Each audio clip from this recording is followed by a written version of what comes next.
Now, my question for you is, let's start with H.R. 1. Is it unconstitutional, in your Harvard-educated opinion, what they're doing with H.R. 1 and by usurping the power the Constitution grants state legislatures? Well, I think H.R. 1 is terrible policy. I would call it the universal voter fraud law. You know, it's an amazing thing. We came out of this last election where we saw multiple instances of serious allegations of voter fraud. And the Democrats and the media took on the talking points that voter fraud doesn't exist, that anyone who says it exists is somehow engaged in a conspiracy theory. And now with H.R. 1, the Democrats are seeking to lock in their advantage. They want mail-in balloting everywhere.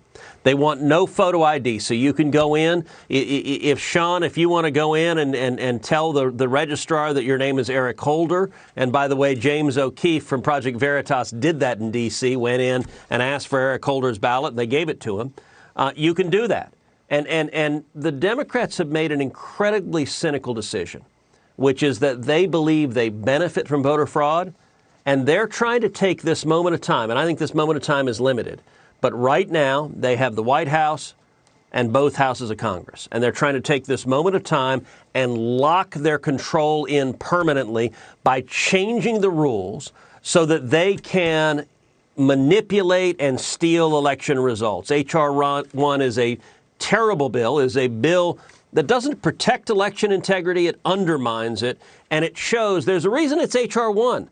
Look, the number one priority of Democrats is keep Democrats in power. That matters more to them than COVID. It matters more to them than jobs. It matters more to them than kids in school. They want to stay in power, and this is all about stopping the voters from voting them out of office. It's a very dangerous bill. Boring but radical. Kind of sums it up. Explain. Well, you know, you think about the last 2 months. I think Joe Biden made a political decision, and it probably was a pretty good political decision, to be very boring. The last 4 years, Donald Trump was anything but boring. Every day, Donald Trump drove the news. What he said, what he tweeted, whatever happened. And I think Joe Biden came in and said, OK, we're not going to do that. I mean, think about how many days in the last 2 months can you remember anything Biden said? He doesn't do press conferences. He doesn't say much of anything. He's as boring as paint dries. And he's doing that on purpose. I think there are a lot of folks that are kind of relieved. They're kind of relieved not to have the drama. They're kind of relieved not to be worrying about what the president has said that day. But it is all a subterfuge. It is all a mask designed to hide what is an incredibly radical policy agenda. If you look at these cabinet nominees Biden has put forward, they're extreme. Take a look at this $1.9 trillion porculus bill that the Democrats just forced through. They could have passed a bipartisan bill. Last year, we passed 5 bipartisan bills through Congress. Republicans were more than ready to roll up our sleeves and go to work on getting people back to work, on distributing vaccines, on helping overcome through this crisis. Democrats said, we got zero interest. We want to pay off all our buddies. We want to spend trillions of dollars, and we want to adopt radical policies.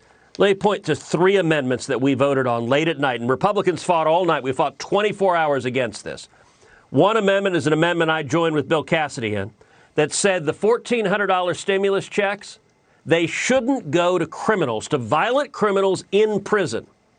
Every single Democrat voted against that. So under this bill, murderers, rapists, child molesters who are in prison are about to get a $1,400 check from the U.S. taxpayers. That's how extreme the Democrats are. I introduced another amendment that said we shouldn't send the checks to illegal aliens, that if you're here illegally, you shouldn't get a $1,400 check. Again, every single Democrat voted against it and said we want to send the checks to illegal aliens. And then a third example, one of the most extreme provisions in this porculus bill is an agricultural bill, which says that if you're a farmer that has an agricultural loan and you are from a disadvantaged ethnic group or racial group, if you are African American, if you're Hispanic, if you're Asian, your loan will be forgiven. Not just forgiven, it will be forgiven at the rate of 120%. So 20% more than you owe is what will be forgiven. And under the terms of this provision, there's no means testing. There's no test on income. There's no test on wealth. So a minority billionaire farmer who has a loan, who happens to be African American or Hispanic or Asian, has their loan forgiven, and a poor white farmer doesn't qualify. You know, Sean, I'm Hispanic. I joke with my colleagues, I need to get me a damn farm because apparently they're shoveling out cash in a blatantly illegal and unconstitutional manner. That's how radical these Democrats are right now. Last quick question, 30 seconds left. You've known Joe Biden for years. Am I wrong in my assessment? He seems weak, frail, cognitively struggling. So I don't think he's failed as much as some people do. I think he's slowed down some, but I think he wants to be president. I think he's going to serve his full term, but I also think he is unwilling to stand up to the hard left. He's not willing to tell Bernie Sanders and Elizabeth Warren and AOC no. He's scared of the angry left, and they're the ones who are driving this agenda. And as bad as it's been in the first 2 months, it's getting more and more and more radical. That's really dangerous for the country. But here's the good news. The worse they get, the more it wakes people up. And I believe, Sean, we're going to have a fantastic 2022 election and a fantastic 2024 election. I agree on that final point. Thank you, Senator Cruz. Thanks for being with us.